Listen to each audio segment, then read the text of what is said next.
A very good morning to you. Welcome to Young Africa. My name is Wangui, Ngugi, and in today's show, we'll be talking about issues affecting young people, especially when they are trying to find a formal employment.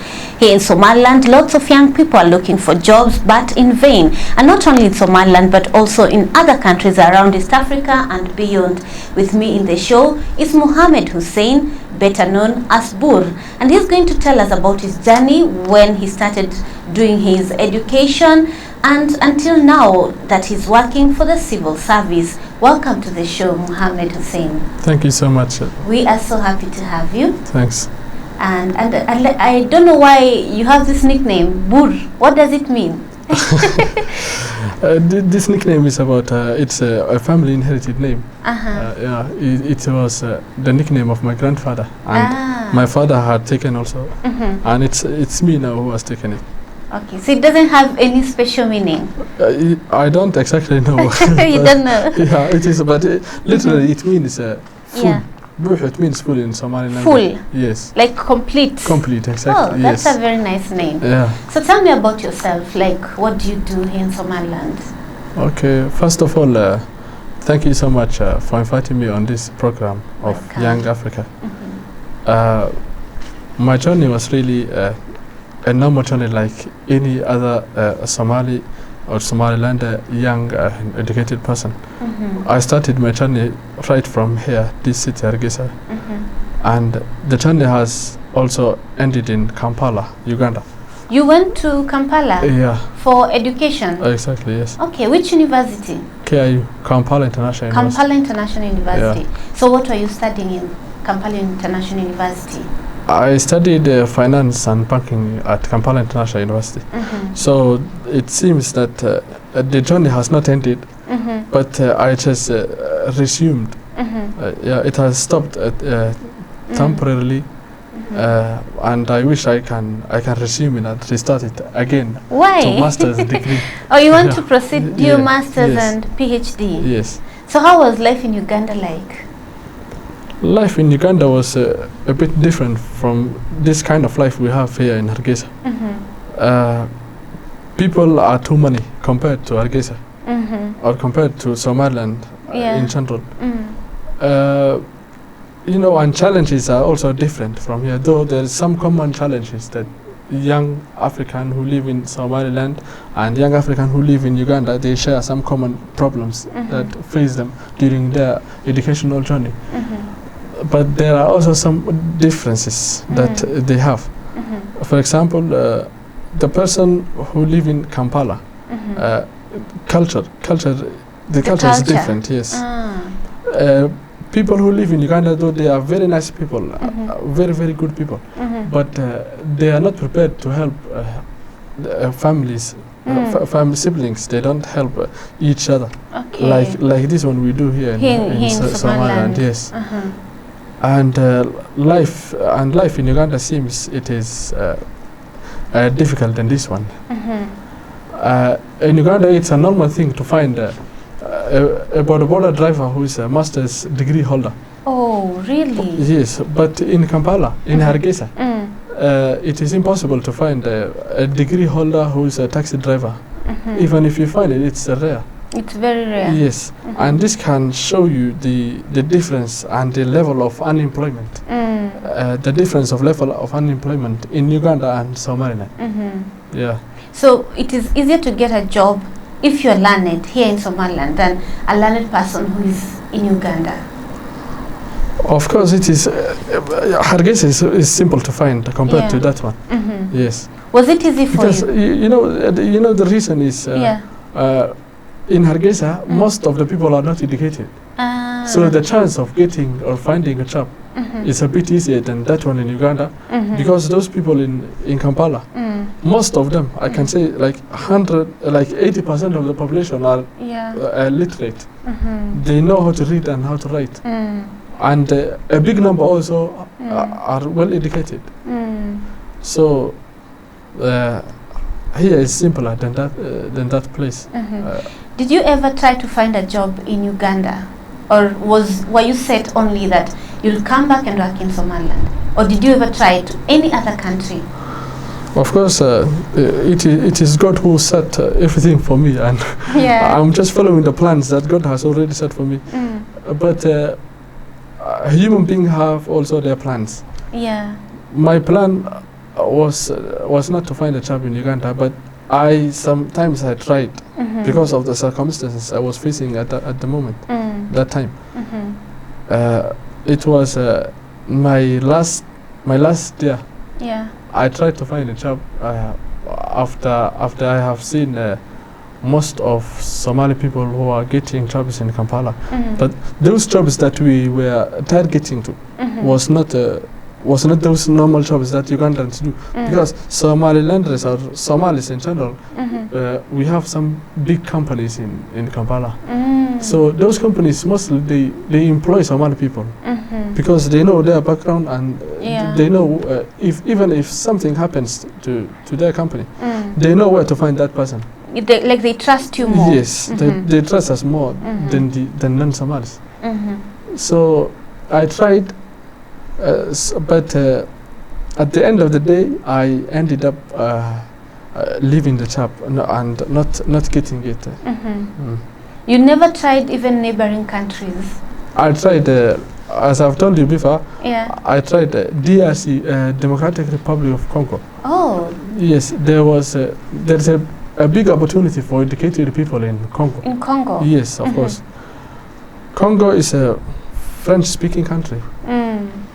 And most of international NGOs, they speak English. Some of them speak Swahili in some areas in Central Africa. Yeah. So that country is also a Kiswahili-speaking nation. The other problem is educated people in Congo, most of them, they don't speak English. They speak French? They speak French fluently, more than English. So the chance of finding a job in DRC is very high. So a friend of mine one day invited me to go to DRC, Democratic Republic of Congo, and he told me that he's going to facilitate me to find a job there. But for us Somalis, we have a perception, or all Africans, that nobody have seen. Most of us, we have not seen DRC. Yeah. But the image that we have in our minds, image of Congo, is a conflict area. Ebola. Yes, Ebola. You're scared of going there. Yes. Yeah.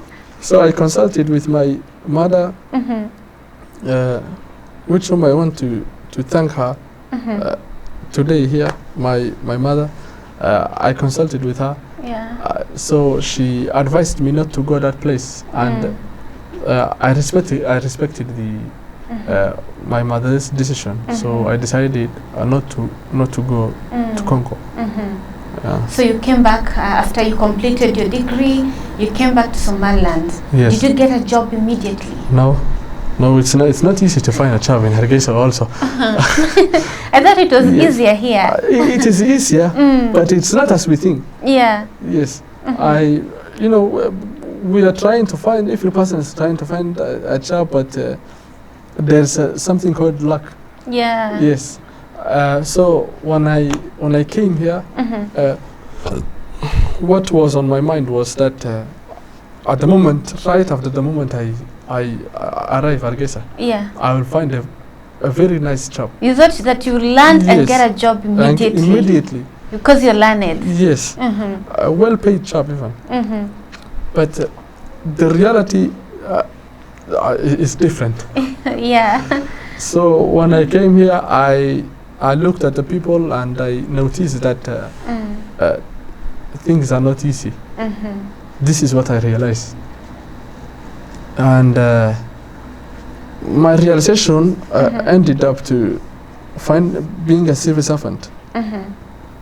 The first job I started was being a lecturer. You started lecturing at a university here? Lecturing, yeah. Then after lecturing for some, a year, I can say it was 1 year, and then I shifted to another organization, all those jobs was not permanent. You see. So you were working on contract? Yes. Okay. I was working on contract. Working on contract also is not good when you are a person who has a family. So I finally ended up finding this a job of being civil servant. Yeah. So right now you work where? At the Supreme Court, Yes. right? Yeah. So how is it on a daily basis? What do you do? Like, how's your daily schedule? Our daily basis is like same as the daily basis of any other civil servant person or in Somaliland. We have duties and responsibilities. We have we have what to do, and so we are just a normal employees. Yeah. So you work in the finance sector? Yeah. Okay. And have you had the opportunity to attend a court session? Because you're in the Supreme Court, you must have. Yes, of course. Yeah. Every person who works who works in the court should have attended a court session. And I have been attending for court sections like I can say 8 months. And I have a very good experience how court sessions go on. Have you had any particular interesting sessions, like cases that were special that you can remember, or what are the common kind of cases that we have? The case that I remember was that the most strange case that I have seen was a theft case, which was 4 guys were thieves. Then they blocked the road. A car, there was a guy who was driving a car, and his wife was with him. So they stopped the car as if they are the police. They stopped and they asked him some nonsense questions. They opened the car door and entered. They were, thieves in Africa, they normally have pangas or knives. Yes, they are well equipped. So they forced him to drive on their willing. So he drove to the eastern side of Hargeisa. Then they ordered him to get out of the car, both of them. They got out, they tied him back like that.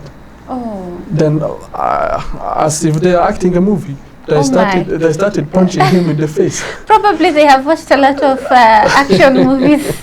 They were practicing. Yes. Yeah. They punched him in the face, and they asked him to give the phone to them, and he immediately gave the phone to them. There's a service that we use in Hargeisa, in Somaliland and Kenya also, and Uganda. It's called mobile money.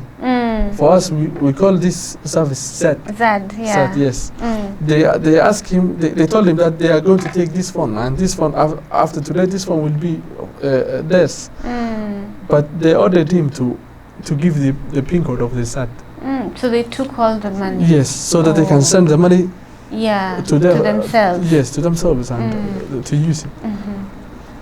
So what other kind of cases are there? The case has not ended. They send the money to their phones. Okay. After they took the phone, they sent the money. They punched him in the face. They did everything they wanted. They told him to go on foot and give the car keys to them. Oh my!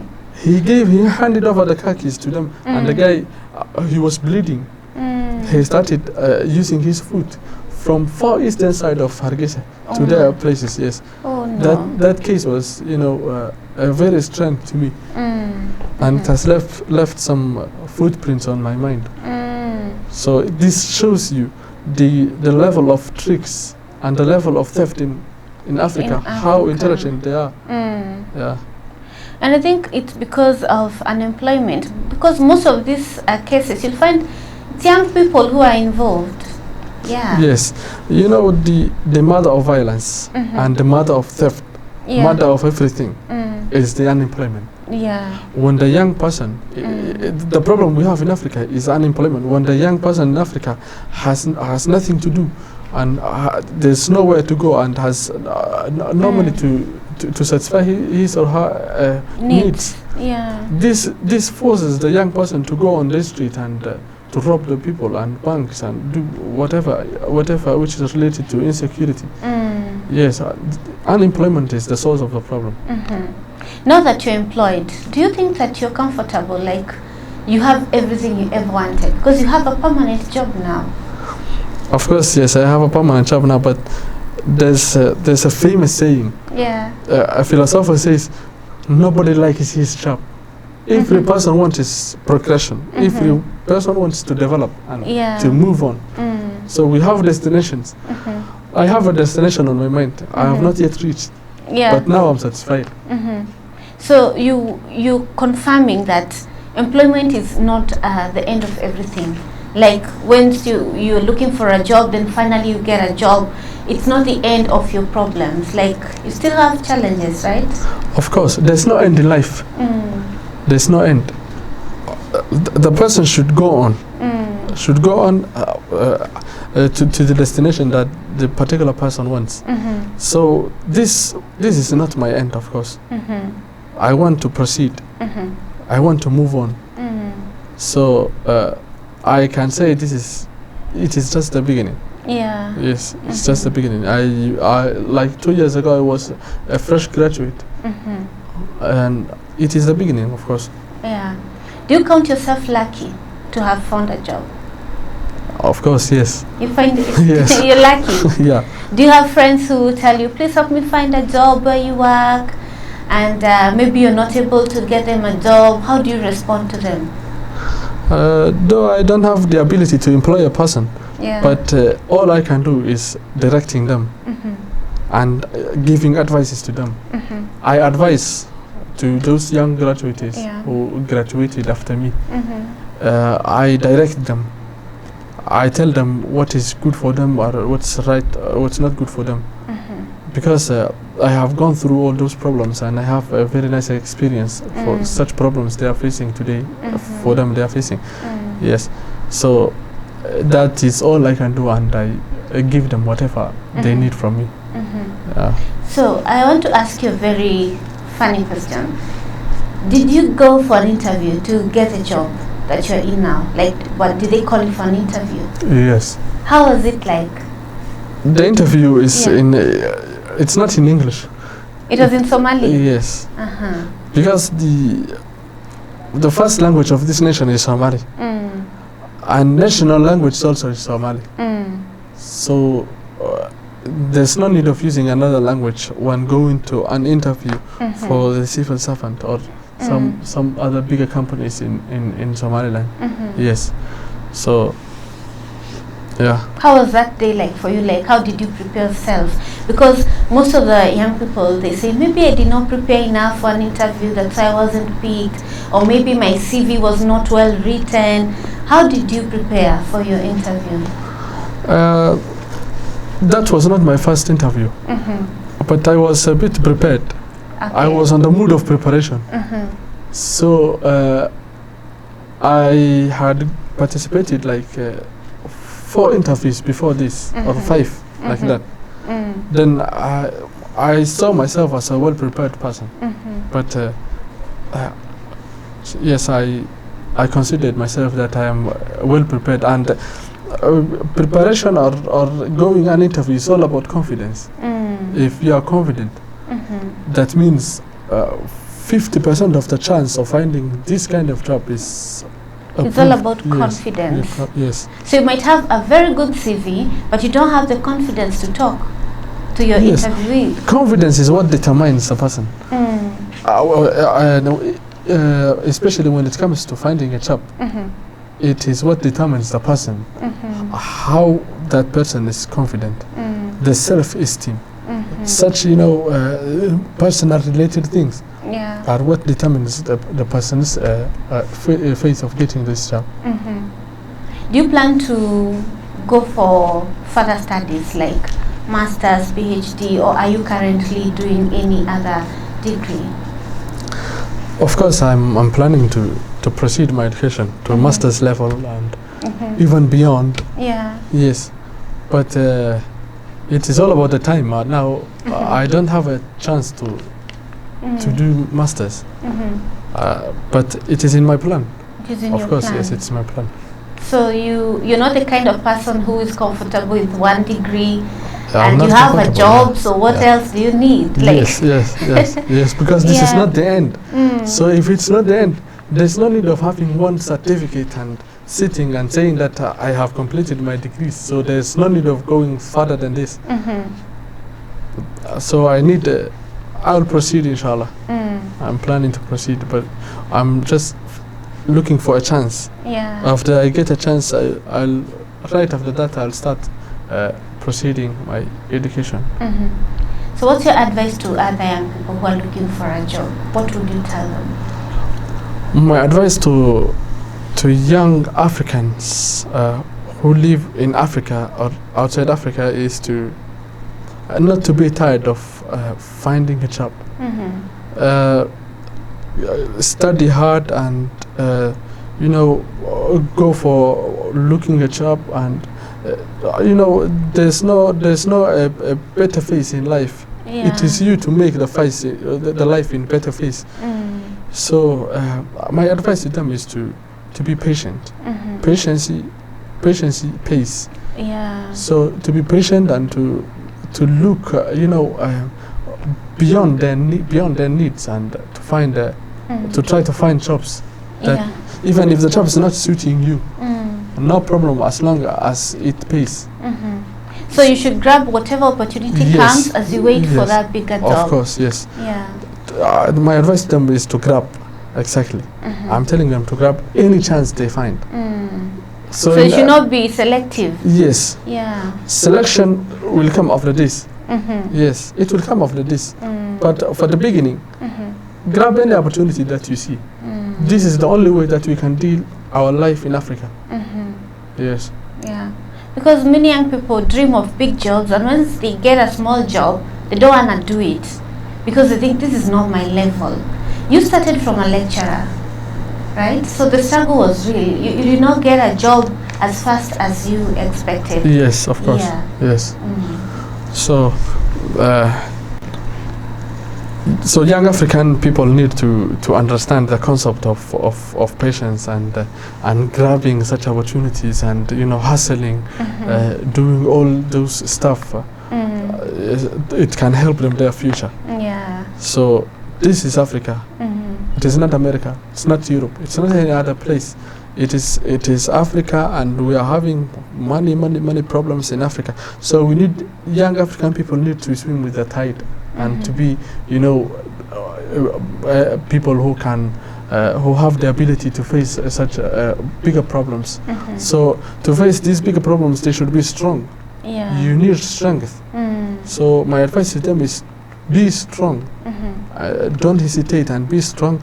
Follow your dream and grab any chance you see. Yeah. Who was your biggest inspiration while you were a student, while you were looking for a job? Like, where did you get your strength from to have this patience until you landed this permanent job? Where did you draw your strength from? A friend of mine who was a Tanzanian called Joseph Bagenda. Yeah, that guy was really very smart and very he had a good patience. So I have many role models, but this guy was one of the best people. And yeah. You met him in Uganda? Yeah. Okay. But you also mentioned your mother, like your mother was also part of course, your journey. my mother is my inspirational you know, teacher. Yeah. She inspired me. She's the one behind all my success. And I just want to take this opportunity to thank my mother. She's called Amina. She lives in Hargeisa, and she's the one who sponsored me from the beginning to this, from KG1 to university degree. She's the one who used to feed me, and I believe that this mother of mine is the best mother in Africa. The best mother you could ever have. Yes. Well, indeed, I'm sure she is so proud watching you on TV, saying the words you've said. Right now you have a family, I'm sure your children will also look back one day at this interview and say, oh, that's our dad. Yeah. And you have encouraged a lot of young people here in Africa.